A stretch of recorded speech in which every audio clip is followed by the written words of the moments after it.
J'aimerais bien gérer mon argent, mais je ne sais pas combien je dépense chaque mois. Stop! Si vous ne savez pas combien vous gagnez exactement, ni combien vous dépensez, et surtout où va votre argent, comment voulez-vous améliorer vos finances? La première étape, c'est de faire un état des lieux complet. Donc regardez bien cette vidéo jusqu'à la fin. Je vais vous montrer comment analyser votre budget facilement en moins d'une heure et surtout comment reprendre le contrôle de vos finances. Salut! Alors dans cette vidéo hyper importante, on va parler de gestion financière et on va voir comment vous allez pouvoir reprendre le contrôle de vos finances. C'est la base du basique, c'est le premier truc à faire, hein.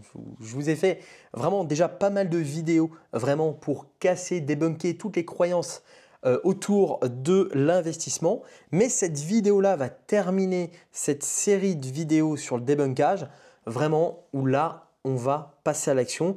L'idée, c'est vraiment de reprendre le contrôle et de commencer à gérer son argent. Donc, juste avant que cette vidéo commence, si tout de suite, vous souhaitez passer à l'étape suivante, aller beaucoup plus loin, je vous offre directement en description, ce sera le premier lien, une formation complète pour reprendre le contrôle de vos finances. Cette vidéo-là, finalement, c'est un peu comme un aperçu de cette formation.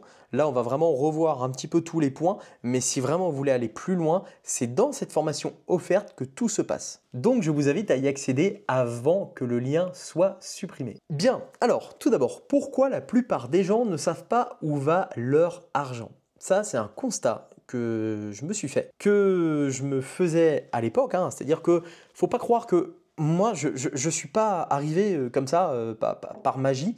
J'étais un très mauvais gestionnaire financier. Jusqu'à mes 22, 23 ans à peu près, je faisais n'importe quoi. Vraiment, je ne savais pas gérer mon argent. Dès que j'en avais un peu, il fallait que je le dépense pour acheter tout et n'importe quoi. C'était nimp en fait. Et vraiment, au bout d'un moment, je me disais, mais c'est pas possible, ça ne peut pas continuer comme ça. Je ne peux pas continuer à finalement à être à zéro ou même en négatif à la fin du mois. Donc c'est pour ça que je me suis formé, j'ai appris au fur et à mesure. Mais en tout cas, voilà, ce constat que je m'étais fait, beaucoup de personnes le partagent aujourd'hui. Et beaucoup de personnes sont dans ce cas de figure, c'est-à-dire qu'ils ne savent pas où va leur argent. Il y a des personnes qui disent même, je gagne bien ma vie, mais je n'ai jamais d'argent à la fin du mois. Eh bien, les gens ne savent pas exactement combien elles gagnent réellement après impôts et charges. C'est bête, mais il y a des personnes aujourd'hui ne peuvent pas dire exactement combien elles gagnent réellement. Ensuite, combien ces personnes dépensent chaque mois. Déjà aussi, combien vous dépensez tous les mois. Et puis, dans quelle catégorie part leur argent. Et d'après une étude, attention, il y a 68% des Français qui ne suivent pas leurs dépenses. C'est énorme, c'est 2/3 des Français qui ne suivent pas leurs dépenses. Ils vont dire, ouais, mais faire un budget, c'est long et compliqué. Et c'est faux. Aujourd'hui, il y a plein d'outils qui permettent de le faire. Et ça commence en fait vraiment par vous. Déjà, la première étape, c'est de faire un état des lieux. C'est de savoir où va votre argent de manière concrète. Qu'est-ce qu'il sort de votre compte et vers quoi? Voilà, surtout, c'est ça. Où va votre argent? Donc c'est simple, vous ouvrez votre application bancaire et vous listez tout simplement tout ce qui sort. Ensuite, deuxième point, vous identifiez les dépenses inutiles. Parmi tous ces points que vous avez listés, il y a quand même des trucs que vous n'allez pas utiliser. Moi, j'avais plein d'abonnements, ce que j'appelle des abonnements fantômes. C'est des trucs qui sont là, mais on se demande pourquoi ces trucs sont là, en fait, parce qu'on ne les utilise pas. Une fois, on a voulu tester, par exemple, un abonnement pendant un mois, c'était gratuit. On le teste, ouais, c'est pas mal, mais finalement, on ne le regarde plus. Mais par contre, on continue de payer parce qu'on oublie de l'enlever tout simplement. Et puis on se dit, bon allez, c'est que 10 euros, bon, je verrai ça plus tard. Et finalement, 10 euros par-ci, 10 euros par-là, etc., etc., etc., ça nous appauvrit. Et puis troisième point, c'est d'avoir une vision claire pour mieux épargner et investir avec des objectifs. Et ça, on va y venir petit à petit. Mais en tout cas, la question c'est qu'est-ce qu'on peut améliorer si on ne le traque pas. Voilà, ce qu'on ne peut pas suivre et quantifier, on ne peut pas l'améliorer.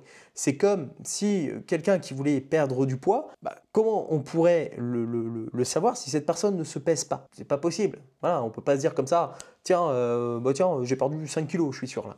Non, il faut le quantifier. Et bien c'est pareil, on peut pas faire des économies réelles, économiser de l'argent, commencer à investir si en amont, on ne fait pas ce travail d'analyse, on ne fait pas ce travail d'état des lieux pour vraiment savoir où va l'argent, quelles sont les dépenses inutiles et si on n'a pas une vision claire pour démarrer également sa gestion financière.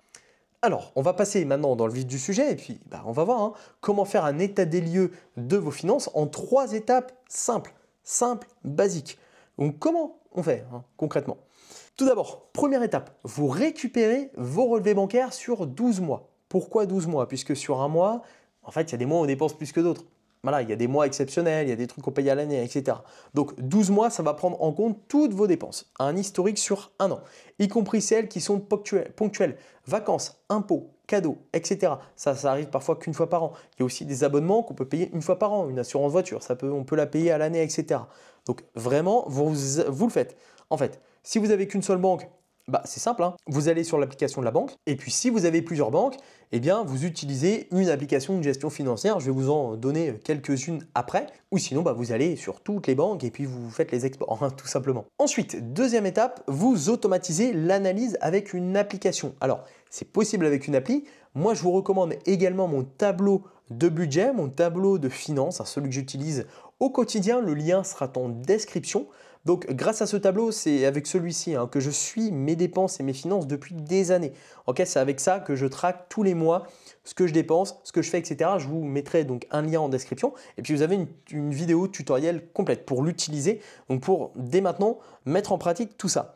Donc quelles sont aujourd'hui les meilleures apps pour suivre son budget? Je vous en recommande 2 plus une bonus. La première, c'est Finari. Voilà, Finari, moi j'utilise depuis quasiment leur création, ça doit être en 2021 si je ne dis pas de bêtises.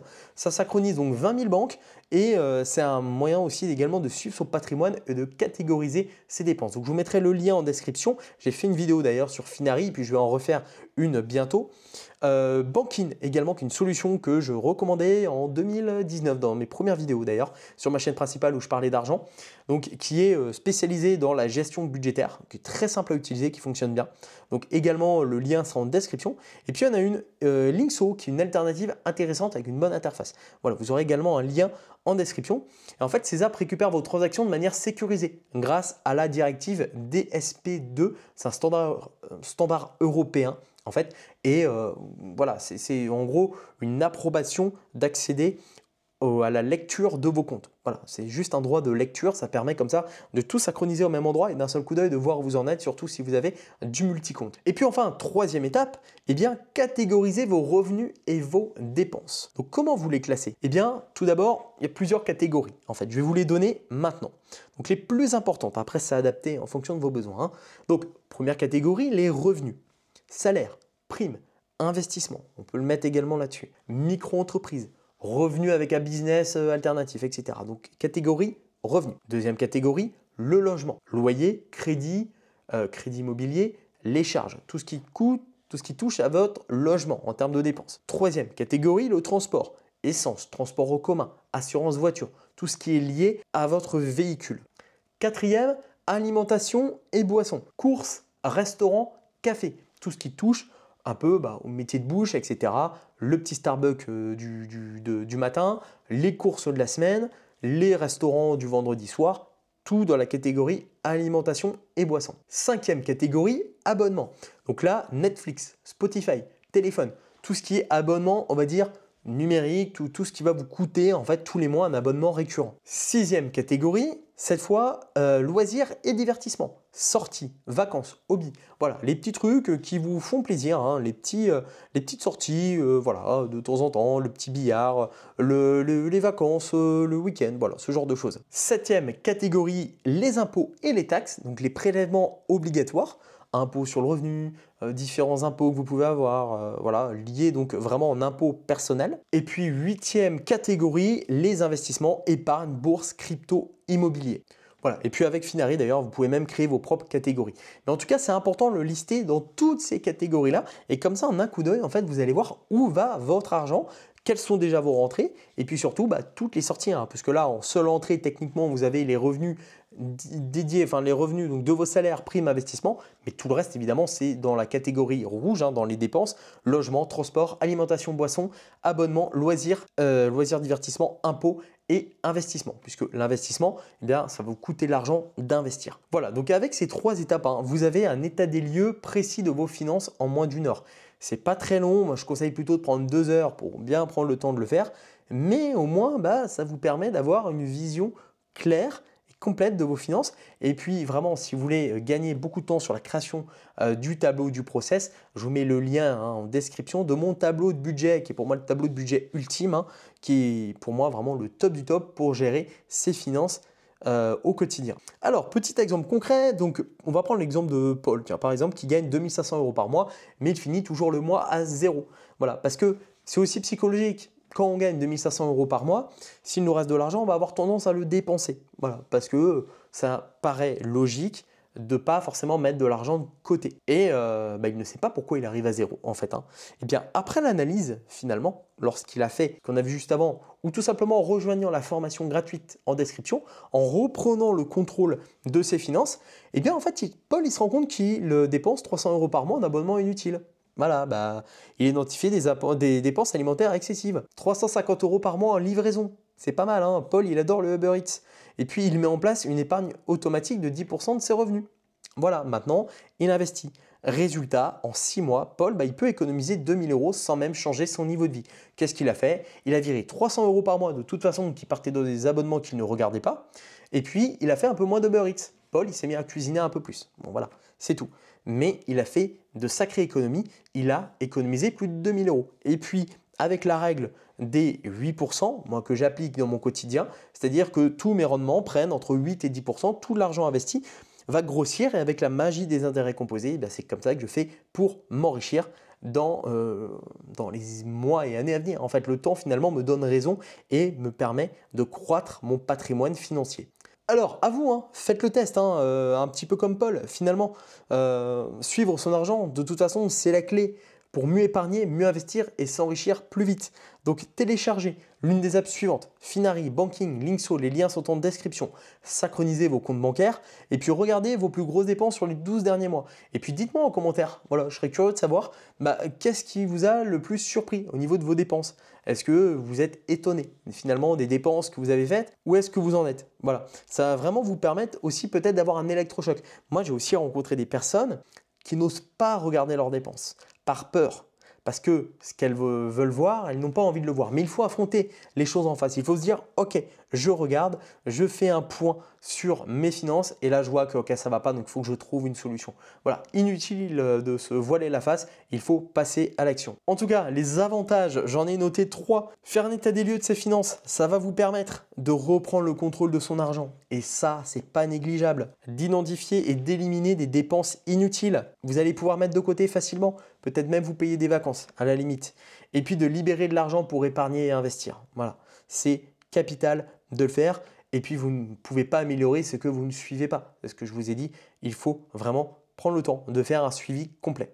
Donc, votre objectif à l'issue de cette vidéo, ça va être d'accéder à la formation gratuite en description où vraiment on va aller plus loin. On va vraiment être dans l'actif cette fois. On ne va pas être passif, ce n'est pas juste une vidéo où je vous donne des conseils.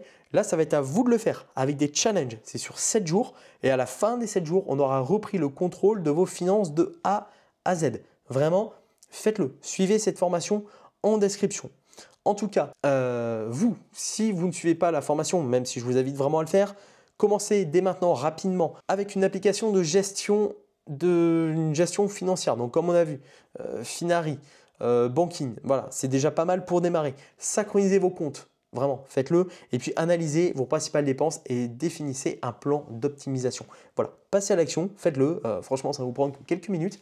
Voilà, maximum 1 heure, allez, voire 2 heures si vraiment vous voulez prendre le temps de faire bien les choses. Mais à la fin, vous saurez exactement où vous en êtes. Et puis surtout, abonnez-vous à cette chaîne YouTube. Voilà, on parle finance et investissement. Et c'est sur cette chaîne où je vais vous donner un maximum de conseils pour gérer également votre argent. Alors, quelques objections qu'on peut avoir.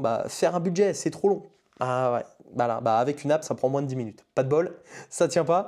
Je préfère ne pas regarder, ça me stresse. Comme je disais, ignorer votre situation financière ne fera qu'aggraver les choses. Voilà, il faut voir les choses en face, clairement. Si aujourd'hui, vous n'arrivez pas à mettre de l'argent de côté, si votre situation financière ne vous le permet pas, regardez vraiment en détail pourquoi. Essayez de comprendre. Vraiment, ça c'est primordial de le faire. Et puis, je n'ai pas de gros revenus, donc ça ne sert à rien. Justement, plus vos revenus sont limités, plus c'est important d'optimiser ses dépenses. Voilà, et puis même, ça ne tient pas, peu importe son niveau de revenu, il faut bien gérer. Moi, je connais des personnes, j'ai un ami très proche qui n'a pas un revenu exceptionnel, mais qui est un excellent gestionnaire et qui s'en sort mieux que quelqu'un qui aurait le double de son revenu.